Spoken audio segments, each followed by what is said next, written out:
তো দর্শক আসসালামু আলাইকুম। দর্শক আপনাদের প্রীতি ও শুভেচ্ছা জানিয়ে শুরু করছি আমাদের আজকের প্রতিবেদন। তো দর্শক আজকে আমরা এক অসহায় মেয়ের গল্প তুলে ধরব, যার নাম হচ্ছে শেফালী আক্তার। শেফালী আক্তার খুবই পর্দাশীল ধার্মিক, তার পরিবারটাই পর্দাশীল। তার বাবা মসজিদে কেরানির কাজ করত, মসজিদে যত ঝাড়ু দেওয়া, পরিষ্কার করা এসব কাজ করত। তো তার বাবা বর্তমানে নেই, মারা গেছে।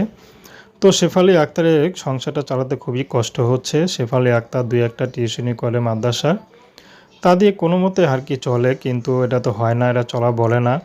তার মধ্যে শেফালীর বিয়ের বয়স হয়েছে, তার পরিবারে শুধু বর্তমানে তার মা আছে, ছোট একটা ভাই আছে, ভাই মাদ্রাসা পড়ে। তো ভাইকে ঠিকমতো মাদ্রাসা বেতন দিতে পারে না, কিন্তু পরিচিত এর জন্য তারা এখনও রাখছে। তো কখন বের করে দেয় ঠিক নেই। তো শেফালী আক্তার ইউটিউবে এসেছে, এই মুহূর্তে যদি ভালো একটা মানুষ পেতাম, সে যদি সুখে দুঃখে তার পাশে থাকতো, তাহলে শেফালী আক্তার যদি তাকে বিয়েও করতে চায় তাহলে বিয়ে করতো। কারণ শেফালী আক্তারের কোনো পছন্দ নেই। শেফালী আক্তার যদি সারা জীবন এভাবেই পর্দার নিচে থাকতে পারে, পর্দার নিচে থেকে স্বামীর সেবা যত্ন করতে পারে, এরকম একটা মানুষ পেলেই হবে। সে বিবাহিত হোক বা বয়স বেশি হোক, তাতে তার কোনো আপত্তি নেই। শেফালী আক্তার বর্তমানে শুধু চায় যৌতুক ছাড়া যে তাকে বিয়ে করবে সে মানুষটি বিবাহিত হোক, আর সমস্যা নেই, বা বয়স বেশি হোক, তাতেও কোনো আপত্তি নেই।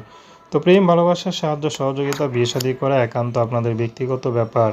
আসুন আমরা ৫ ওয়াক্ত নামাজ পড়ি, সর্বদা দেশের সেবা করি। আসসালামু আলাইকুম।